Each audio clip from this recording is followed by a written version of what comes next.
We've had 2 press releases in the last 2 weeks from the GMC. Of course, at the Convening Conference, they staffed these agencies, committees that are responsible for different things in the church. The Global Episcopacy Committee is one of those committees. They're not responsible for electing bishops, but once the General Conference elects those bishops, they are responsible for overseeing those bishops and appointing those bishops to different episcopal areas, deciding what those episcopal areas will be.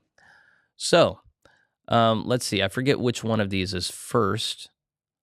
Okay, so this one is first, October 10th, 2024. This is a short one. The Global Episcopacy Committee, appointed by the General Conference, held its inaugural meeting on Wednesday, October 9th, convened by Connectional Operations Officer Mike Schaefer. He's the new guy at the top of the whole structure. At this meeting, Chris Ritter was elected as chairperson. Nobody's surprised by this. He's done a very good job doing compare and contrast between different Methodist denominations and how Methodists have had the episcopacy at different points in history.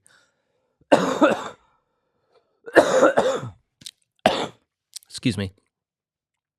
Jason Burnham is vice chairperson and Christine Hargrove is secretary. Distinct from other global commissions and committees, the Global Episcopacy Committee commenced its work immediately following the election, so I guess the rest of them are waiting for the new year. One of its primary tasks is to assign bishops to areas of responsibility, with new episcopal terms set to begin on November 1st. Guided by General Conference mandates, the committee is consulting with annual conference delegations, Bishops Jones and Webb, and the Transitional Leadership Council to ensure thoughtful placement. So the Transitional Leadership Council is continuing on. They're the board responsible for overseeing the whole denomination. They're continuing forward for another couple of months till things transition over to what will be called the Connectional Council. Beyond assignments, the committee will also determine salaries and benefits for episcopal leaders. I provided legislation to determine that. They shot it down. A comprehensive outline of the committee's responsibilities will be available in paragraph 505 of the forthcoming Book of Doctrines and Discipline. Quote, please pray for our bishops and the Global Episcopacy Committee members, said Chris Ritter, chairperson of the committee. While this new deployment process presents unique challenges, we are blessed with humble, faithful servants of Jesus whose goal is to spread scriptural holiness across the globe. So that's our new mission statement, to spread scriptural holiness across the globe. And then I'm pleased that they let everybody know who's on this committee. Greg Benefiel, I've seen the name, but I don't know him. Don Borland, don't know him. Jason Burnham, don't know him. William Floyd, Lyndall Lloyd, Christine Hargrove. I need to do a better job learning who's on these committees. Tyson Haynes is from my annual conference and a really solid guy. I think he's going to be great.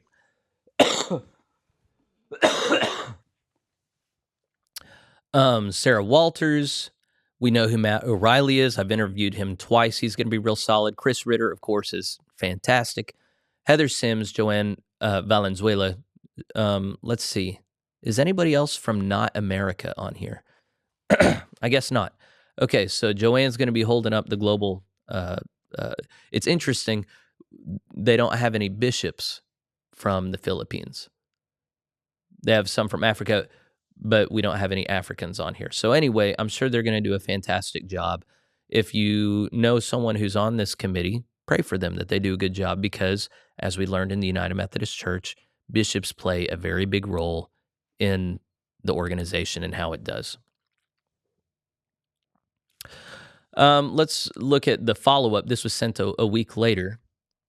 It's about the values and principles and how they're doing this. The Convening Conference of the GMC has instructed the Global Episcopacy Committee to assign those elected as bishops to serve the various annual conferences. In a spirit of transparency and goodwill, the GEC offers this statement to illumine the values and principles that are guiding the process of assigning bishops. The GEC invites the prayers and of the global church for wisdom as we seek to honor God, the Father, Son, and Holy Spirit in our work. The following values and principles only apply to the assignment of bishops for the next 2 years. The assignment of bishops in 2026 and beyond will be governed by paragraph 504 in the Book of Doctrines and Discipline. So we're not going to look at that. We can look at that some other time. So here's what they've laid out for us. Point 1, while the practice of bishops serving as general superintendents of the whole church is historically rooted in earlier periods of Methodist history, we recognize that this model is significantly different from the assignment of residential bishops within the bounds of each annual conference, a model to which many of us have been accustomed.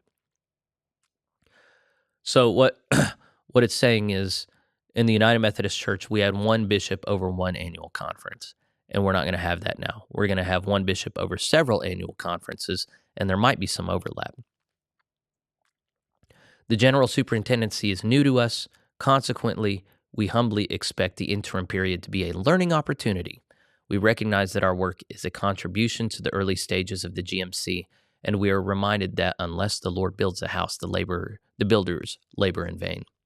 We therefore endeavor to be attentive to the leading of the Holy Spirit in all our work, and we recognize the likelihood that it may become necessary to make adjustments along the way as we grow in our understanding of this newly adopted Episcopal model.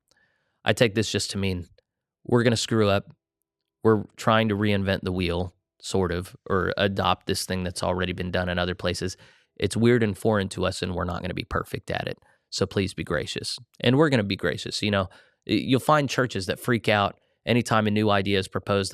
They'll poke a million holes in it because they want to get it just right. And that's just silly. Just put something in place to the best of your ability and then augment it as you discover what's right and what's wrong, you know? And so I think this is smart. 2, we value healthy transparency and good communication with the global church and will endeavor to release statements through GMC Office of Communications to keep the global church informed about our work. At the same time, because the GEC is charged with matters of personnel and human resources, much of our work will deal with sensitive information that must remain confidential. Our hope is to cultivate trust by holding in balance these values of appropriate transparency when possible and essential confidentiality when necessary. We welcome the prayers of the global church for wisdom in this matter.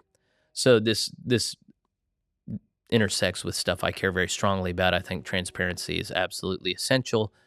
And then, of course, while I acknowledge there are places that are not helpful to share in the midst of deliberation, I draw that line much further to one extreme than most people.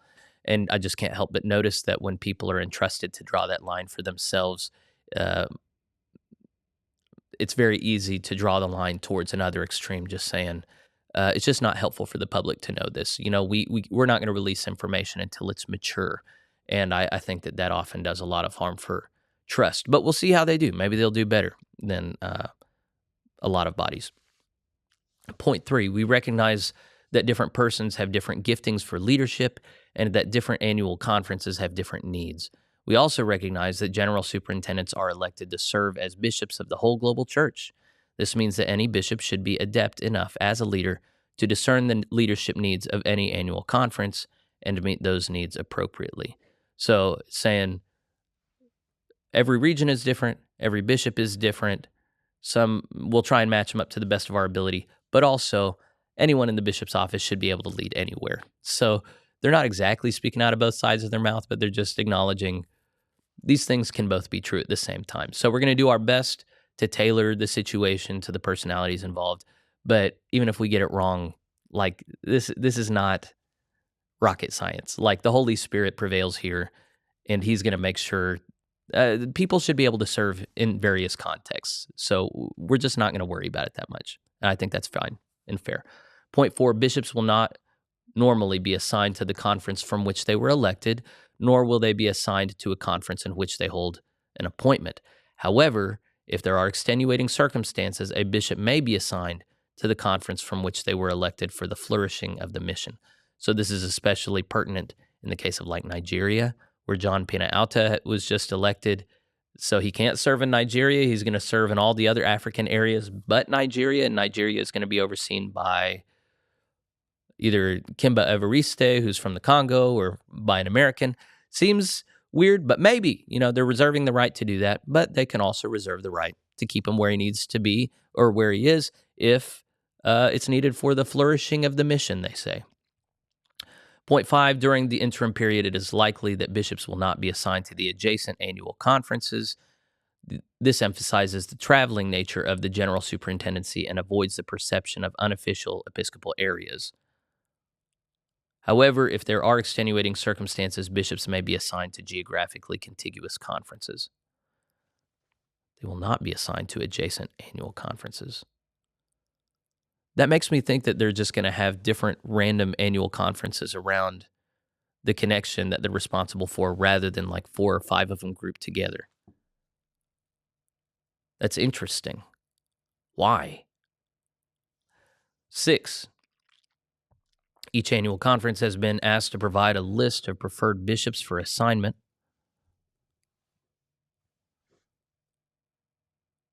While these statements of preference will be prayerfully considered by the GEC, it may not be possible for all conferences to receive a preferred bishop. Many factors will be considered in the making of episcopal assignments, and the GEC is confident that with the quality of the bishops elected, each annual conference will be well served by whomever is assigned to the respective conference. So many of these are just saying, like, here's what we know y'all want. We're going to do that to the best of our ability, but we're going to do what needs to get done. So get ready and deal with it. So in this case, it's like, we know conferences have said who you want. We'll try and give them to you, but we also might decide that you need another one, and that's our prerogative. Point 7, and this is the final one. Acknowledging the reality of our own fallenness and frailty, the members of the GEC commit to striving in all we do to discern the will of the triune God.